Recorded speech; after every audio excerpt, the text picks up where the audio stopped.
Welcome student. In last lecture we discussed about the definition of CAD CAM and CAE. Along with that we discuss about the scenario of an industry. Now in today's lecture we discuss about the typical product life cycle.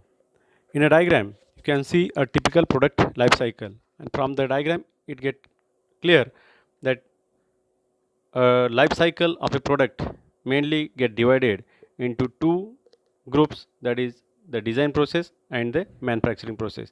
The product begins with a need which is identified based on customers and markets demand. You can see here the product goes through two main processes, as I said earlier, from the idea conceptualization to the finished product, that are the design process and the manufacturing process. The main sub processes that constitute the design process are synthesis and analysis. It means that design process having two sub processes, that are synthesis and analysis. Let us understand the synthesis process. The result of synthesis sub process is a conceptual design of the prospective product in the form of sketch or layout drawing that shows the relationship among the various product components. The major financial commitments need to realize the product idea are made, and functionality of the product is determined during this phase. Most of the information generated and handed during the sub process is qualitative in this. At the end, after synthesis, you can say the output of synthesis is nothing but the conceptual design development. You can see in a synthesis, we start with the design need, then design definition, specification, and requirement, collecting relevant design information and feasibility study we can perform in that synthesis. Along with that, we are doing design conceptualization and design modeling and simulation in this synthesis. Next one is the analysis sub process. Analysis is a sub process begins with analysis and optimization of the design. An analysis model is derived first because the analysis sub process is applied to the model rather than the design itself. Despite the rapid growth in the power and availability of computers in engineering, the abstraction of analysis will still be with us for the foreseeable future. The design analysis model is obtained by eliminating unnecessary details. After optimization, once design has been completed, the design evaluation phase begins. Prototypes may be built from for this purpose. Now let us understand what is that prototyping. Rapid prototyping technology is to construct prototype. This technique enables the construction of prototype by depositing layer from the bottom to top. It enables the construction of the prototype directly from its design because it required basically the cross sectional data of the product.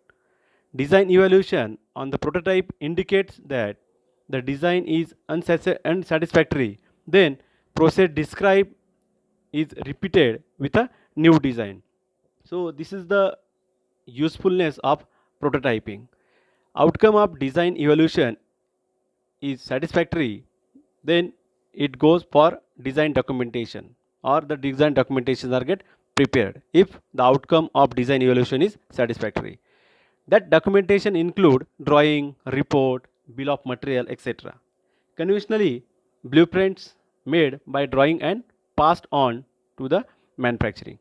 It means if you see in a diagram, the end of design process is the preparation of a documentation, and then it hand over, or then it pass on to the manufacturing process. The manufacturing process begins with process planning using drawing from the design process, and it ends with the actual product. Process planning is the function that establish kind of process and parameters of the process to get desirable output. Outcome of process plan is the production plan, material order, machine programming. In special requirement, design of jigs and fixture may be take place as an outcome of process plan. Relationship of manufacturing process and process planning is analogous like synthesis to design process. It involves considerable human experience and qualitative decisions. It would be difficult to computerize process planning. So it is not possible to make the production process planning 100% automate, because some of the situation come where on experience we have to take a decision. Once process planning completed, then actual product is produced and inspect against quality requirement. Part that pass the quality control inspection are get assembled, and then its functionality get tested. If everything is found okay, then it get packed and then labeled and then shipped to the customer. Again, from the customer we take a feedback, and if a requirement is there, then that feedback is again passes to the design department, design process for further changes, if any.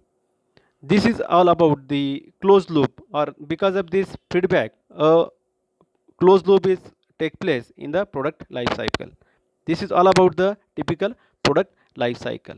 Now let us we understand the same life cycle for our with our CAD CAM. Let us see this revised product life cycle with CAD CAM. If you see here in this diagram also get divided into two processes: design process and manufacturing process. In every process, computer play a crucial role, and because of it, a system will run efficiently. Okay, this is all about the things of product life cycle. In next lecture, we will discuss about the tool required for CAD CAM. Thank you.